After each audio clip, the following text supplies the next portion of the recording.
Je m'appelle Louis Sass et je suis professeur de psychologie clinique à l'université de Rutgers dans l'État de New Jersey aux États-Unis, où je suis membre de la faculté aussi en sciences cognitives et en littérature comparative. Alors, comme vous voyez, je suis un peu partout. Mon travail, c'est très interdisciplinaire. J'ai écrit pas mal de choses sur la schizophrénie d'un point de vue phénoménologique. Je m'intéresse beaucoup dans l'expérience subjective de la psychose et surtout dans la schizophrénie. Et dans ce chemin, j'ai écrit 2 livres.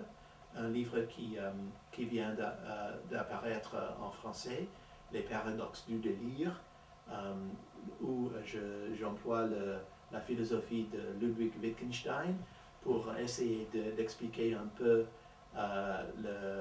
la structure du délire dans la schizophrénie en général, mais me concentrant sur le livre fameux de Daniel Paul Schreiber, le paranoïde qui a été discuté par tant de personnes comme Freud et d'autres aussi. Et aussi j'ai un autre livre qui s'appelle Madness and Modernism, la folie et le modernisme, où j'essaie de comparer les expériences et les modes d'expression aussi dans le modernisme et aussi le postmodernisme et dans la schizophrénie, pour montrer que beaucoup d'idées que nous avons sur la schizophrénie ne sont pas vraies en fait. Que la schizophrénie, ce n'est pas quelque chose qu'on peut comprendre comme une sorte de démentia, de démence, ni comme une sorte de régression à la condition du bébé, mais plutôt comme une manière de vivre marquée par l'hyperréflexivité. Ça veut dire par une sorte de retrait de l'action, de relation avec le monde pratique et interpersonnel, à un monde plutôt solipsiste et abstrait, où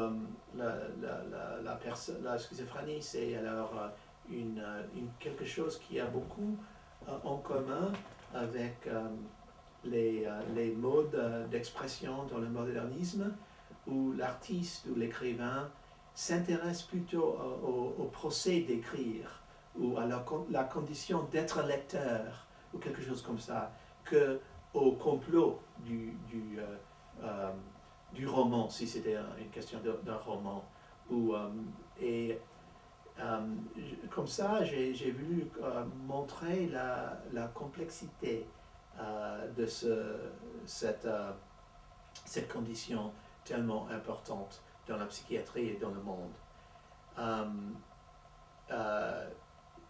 J'ai travaillé aussi sur des questions un peu plus générales, sur la philosophie de la psychologie et aussi sur les aspects épistémologiques de la psychanalyse. J'ai été beaucoup marqué par la tradition phénoménologique, en particulier le travail d'Heidegger, mais aussi de Merleau-Ponty et d'autres. Et j'ai essayé de montrer un peu comment on pourrait employer ces perspectives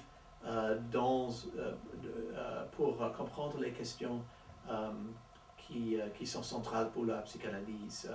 Comment comprendre la sexualité, l'érotisme et les choses comme ça, et aussi comment est-ce qu'on pourrait parler de quelque chose comme un inconscient, mais d'une manière plus phénoménologique. En général, j'ai essayé de lier les questions philosophiques avec des questions littéraires et d'employer les perspectives littéraires et philosophiques pour approfondir les questions psychiatriques et psychologiques. Je dirais que c'est, comme j'ai dit au début, c'est pour ça que je le vois comme un travail interdisciplinaire.